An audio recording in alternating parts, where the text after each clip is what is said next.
నమస్తే. నా పేరు శ్రీశ్రావు. సమీప భవిష్యత్తులోనే ఎన్నికలు రాబోతున్నాయి. జగన్మోహన్ రెడ్డి అయితే కొత్త ముఖాలను తీసుకురాబోతూ ఉన్నారు. బట్ ఇప్పటివరకు తెలుగుదేశం పార్టీ మాత్రం ఇంకా ఆచితూచి వ్యవహరిస్తుంది. ఎందుకు అలాంటి పరిస్థితి వచ్చింది తెలుగుదేశం పార్టీలో అనేది మనం ఇంటరాక్ట్ అయ్యేటువంటి ప్రయత్నం చేద్దాం. ప్రస్తుతం రామారావు గారు మనకు ఎమ్మెల్సీ అందుబాటులో ఉన్నారు జూమ్‌లో. నమస్తే అండి రామారావు గారు. నమస్కారం అండి. నమస్కారం. సార్ నమస్తే. సో జనరల్‌గా ఎలక్షన్ అనంగానే కొంచెం దూకుడుగా వ్యవహరిస్తూ ఉంటారు. తెలుగుదేశం పార్టీ వైసీపీ కన్నా దూకుడుగా ఉన్నట్టు అనిపిస్తుందా? దూకుడుగా లేనట్టుగా అనిపిస్తుందా మీకు? అంటే మా పార్టీ గురించి అడుగుతున్నారా? తెలుగుదేశం పార్టీ గురించి అడుగుతున్నారా? మీ పార్టీ గురించే. తెలుగుదేశం పార్టీ పరంగా అయితే హ్మ్. మా నాయకులు చంద్రబాబు నాయుడు గారు కంటిన్యూస్ గా ఈ క్యాండిడేట్ సెలక్షన్ మీద ఎక్సర్సైజ్ చేస్తూనే ఉంటారు. హ్మ్. మరి మీకు ఆ ఇన్ఫర్మేషన్ మీరు అనుకున్నది ఏంటో నాకు తెలియదు కానీ ఆల్రెడీ చాలా కాన్స్టిట్యున్సీస్ లో క్యాండిడేట్స్ ఆల్రెడీ హ్మ్. డిసైడ్ అయి ఉన్నారు. వాళ్ళంతా కూడా కాన్స్టిట్యున్సీస్ లో ఎప్పటి నుంచి పని చేసుకుంటూనే పోతున్నారు. అంటే ఇప్పుడు రామారావు గారు మీకు తెలుసు ఒకటేంటంటే తెలుగుదేశం పార్టీని నేను దాదాపు ఒక 20 సంవత్సరాల నుంచి చూస్తున్నాను.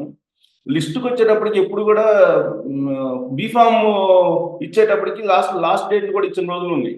సో ఇప్పుడు కూడా అలాంటి పరిస్థితి వస్తుందా అని? లేదు లేదు. ఇప్పుడు అటువంటి పరిస్థితి లేదు. హ్మ్. మా మా అధినాయకులు చంద్రబాబు నాయుడు గారు చాలా రోజులుగా ఈ ఎక్సర్సైజ్ చేస్తూనే ఉన్నారు. కాన్స్టిట్యున్సీస్ కి సంబంధించి ఇన్ఛార్జీలతోనూ డైరెక్ట్ గా 1-to-1 కూడా అనేక సందర్భాల్లో ఆయన మాట్లాడుతున్నారు. సుమారుగా 100 కాన్స్టిట్యున్సీ నాకున్న ఇన్ఫర్మేషన్ ప్రకారం అయితే సుమారుగా 100 కాన్స్టిట్యున్సీస్ లో క్యాండిడేట్స్ ఆల్రెడీ ఫిట్ ఇన్ అయి ఉన్నారు. వాళ్ళంతా హ్మ్. కూడా భవిష్యత్ గ్యారంటీ కార్యక్రమం అది రెగ్యులర్ గా పార్టీ ప్రోగ్రామ్స్ అన్ని కూడా రెగ్యులర్ గా చేస్తూనే ఉన్నారు. కాకపోతే కొన్ని కాన్స్టిట్యున్సీస్ సంబంధించి కొన్ని రిజర్వ్డ్ కాన్స్టిట్యున్సీస్ పరంగా గానీ, లేకపోతే మనం ఏదైతే కొంత పొత్తులు యాంటిసిపేట్ చేస్తున్నామో జనసేన పరంగా గానీ, కొన్ని కాన్స్టిట్యున్సీస్ లో ఇంకా క్యాండిడేట్స్ పొత్తులు ముందు ఖరారైతే మిగతా క్యాండిడేట్స్ ను కూడా ఫిక్స్ చేసుకోవడానికి అవకాశం ఉంటుంది. తర్వాత మీకు తెలిసి ఈ మధ్య కాలంలో కూడా మా నాయకుల్ని ఆయన్ని అరెస్ట్ చేయడం, తర్వాత ఒక 23 రోజులు జైల్లో ఉంచడం గానీ, కొన్ని కార్యక్రమాలు ఈ విధంగా కొంత డిస్టర్బ్ అయిన మాట వాస్తవం. బట్ ఆయన ఎప్పుడు కూడా దీని మీద ఎక్సర్సైజ్ చేస్తూనే ఉంటారు. మాకు ఇంతకుముందు గతంలో మాదిరిగా ఇప్పుడు అటువంటి పరిస్థితి ఏమీ లేదు. అంటే డెఫినెట్ ఒకటేంటంటే గా మీ పార్టీకి ఎంపీ క్యాండిడేట్లు లేరు, ఎమ్మెల్యే క్యాండిడేట్లు లేరని చెప్పి వైఎస్ఆర్ కాంగ్రెస్ పార్టీ వాళ్ళు చెప్తున్నారు కదా! సజ్జల రామకృష్ణారెడ్డి చెప్తున్నారు. ఇప్పుడు అది ఎలా అనుకుంటారు, ఇప్పుడు వైఎస్ఆర్‌సీపీ కూడా క్యాండిడేట్స్ లేరని మేము అంటున్నాం. ఎందుకంటే హ్మ్. వాళ్ళు కూడా క్యాండిడేట్స్ తడుముకుంటున్నారు. అనేక చోట్ల ఎంపీ క్యాండిడేట్స్ ఎవరు కూడా కంటెస్ట్ చేయడానికి ముందుకు రావట్లేదు. అది కూడా మనం చూస్తున్నాం. పేపర్స్ లో కూడా చూస్తున్నాము. వాళ్ళు కూడా హ్మ్. ఎంత ఎక్సర్సైజ్ చేస్తున్నారో చూస్తున్నాము. అదేం కాదు. ప్రజల్లో ఈ రోజున ఎంతో సానుకూలత ఉంది. 100కు 100% తెలుగుదేశం పార్టీ మేము గెలవబోతున్నాం. మేమంతా కూడా క్యాండిడేట్స్ లేకపోవడం అనేది మా పార్టీలోకి క్యాండిడేట్స్‌ని ఏ విధంగా తీసుకోవాలో కూడా మాకు అర్థం కాని పరిస్థితిలో తెలుగుదేశం పార్టీ ఉంది. ఎందుకంటే ఆల్రెడీ పార్టీ కోసం పనిచేస్తున్న నాయకులు చాలా మంది ఉన్నారు.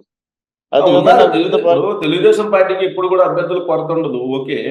కానీ సింహం సింగిల్ గానే వస్తుంది. పందులు గుంపుగా వస్తాయని చెప్పి తరచూ వాడేది పదం కదా వైసీపీ. ఆ డైలాగు అది మరి అది ఈయన పవన్ కళ్యాణ్ గారు ఒక మాట అన్నారు. మీరు బహుశా విన్నారా లేదో? హ్మ్.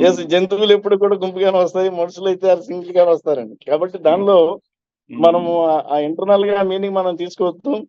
హ్మ్. కొంత కాకపోతే మా నాయకుడు ఎప్పుడు కూడా కొంత ఒక ఆలోచనతోటి, ఒక విజన్ తోటి ఆయన ముందుకెళ్తుంటారు.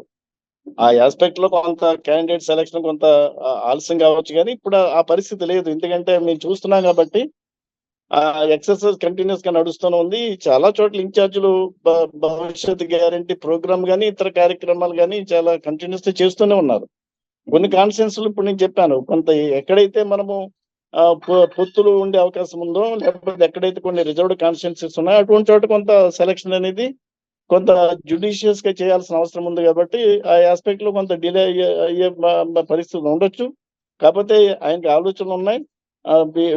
నేను అనుకోవడము సంక్రాంతి తర్వాత క్యాండిడేట్స్ అందరూ కూడా సెలక్షన్ అంతా కూడా కంప్లీట్ అవుతుందని చెప్పి మేము అనుకుంటున్నాం. సార్ ఇంకోటి రాష్ట్రంలో అది సార్. విచిత్రమైనటువంటి పొత్తు మీరు కొనసాగిస్తున్నారు. జనసేన ఏమో బీజేపీతో పొత్తు అంటుంది. బీజేపీ కూడా జనసేనతో మేము పొత్తున్నాం అంటుంది. మీరేమో మేము జనసేనతో పొత్తు అంటున్నారు. అసలు ఎవరితో పొత్తున్నట్టు అసలు? అంటే ఇక్కడ ఉమ్, తెలుగుదేశం పార్టీకి జనసేన పార్టీకి పొత్తైతే అది మీరు చూస్తున్నారు. అది 100% మాకు ఇంటిగ్రేషన్ చేయడానికి కూడా మేము ప్రయత్నాలు చేస్తున్నాం. అంటే కేడర్ లో కూడా చొచ్చుకుపోయేటట్టుగా జనసేన కానీ లేకపోతే తెలుగుదేశం పార్టీ కానీ కోఆర్డినేషన్ మీటింగ్స్ దగ్గర నుంచి అన్ని కూడా స్టార్ట్ చేశాం. కాబట్టి పొత్తు అనేది మాకు జనసేనతో 100% ఖరారైంది.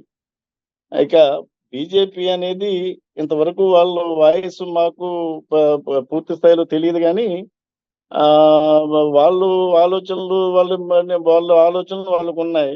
అదే కాదు, విధంగా మా వాళ్ళు ఆలోచనలు కూడా మాకు ఉన్నాయి. చూద్దాం. రామారావు గారు వాళ్ళు కూడా 100% మాకు జనసేనతో పొత్తుంది అంటున్నారు కదా. అది కొద్ది రోజులు పోతే అన్ని క్లారిటీ వస్తుంది. డెఫినెట్ గా క్లారిటీ వస్తుంది.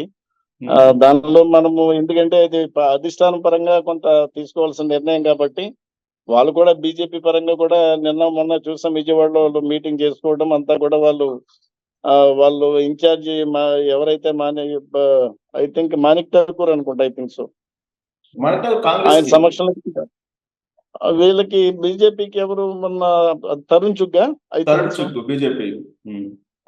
తరుణ్ చుగ్గా మొన్న విజయవాడలో వీళ్ళంతా కలవడం, తర్వాత వీళ్ళంతా కూడా కొంత ఒపీనియన్ ఎక్స్ప్రెస్ చేయడం, దీని అధిష్టానం దృష్టికి తీసుకెళ్ళడం ఇదంతా కూడా జరిగింది.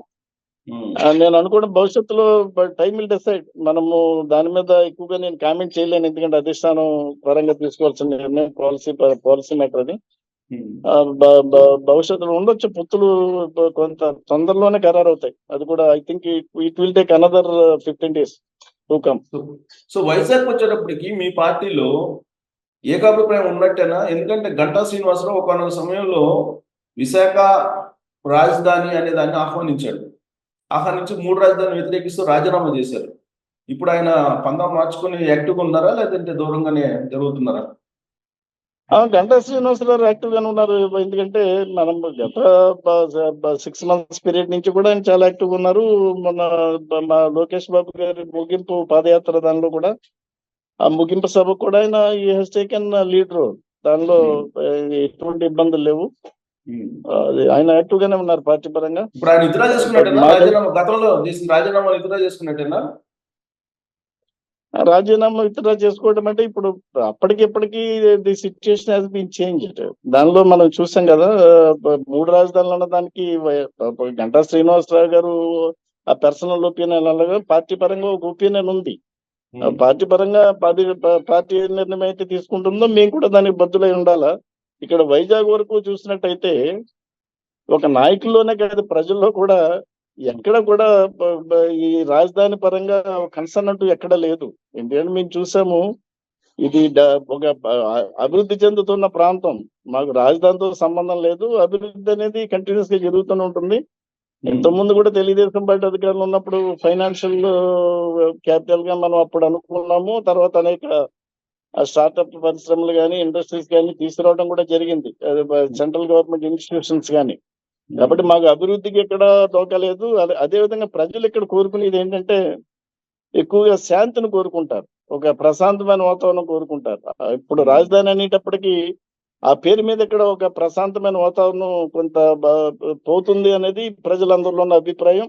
మేమంతా కూడా అమరావతి రాజధాని తెలుగుదేశం పార్టీ పరంగా కానీ విశాఖ ప్రజల పరంగా కానీ కట్టుబడి ఉన్నాం. ఇక్కడ ఎవరు ఇప్పుడు మీరు ఏదైతే అభిప్రాయం చెప్పారో ఆ అభిప్రాయంతో ఒకనొక సమయంలో డివియేట్ అయ్యాడు కదా గంటా శ్రీనివాస్.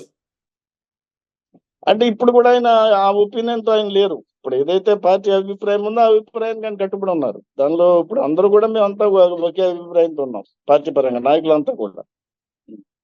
ఇప్పుడు it is 1 year ago. Situation ఇప్పుడు మనం చూసాం ఈ మధ్యకాలంలో జరిగిన పరిణామాలు రాజధాని పరంగా. ఇక్కడ జరుగుతున్న పరిణామాలు కూడా మనం చూస్తున్నాము. ఇక్కడ విశాఖపట్నంలో ఏ విధంగా పరిస్థితులు ఉన్నాయి, తర్వాత ఈ వైఎస్ఆర్సీపీ ప్రభుత్వం ఒక నిజంగా రాజధాని తీసుకొస్తే ఇక్కడ పరిస్థితి ఏ విధంగా ఉంటుందో కూడా ప్రజలంతా కూడా గమనిస్తున్నారు. కాబట్టి ఎవరికో వేరే ఆలోచన లేదు, ఒకే రాజధాని కట్టుబడి ఉన్నాం.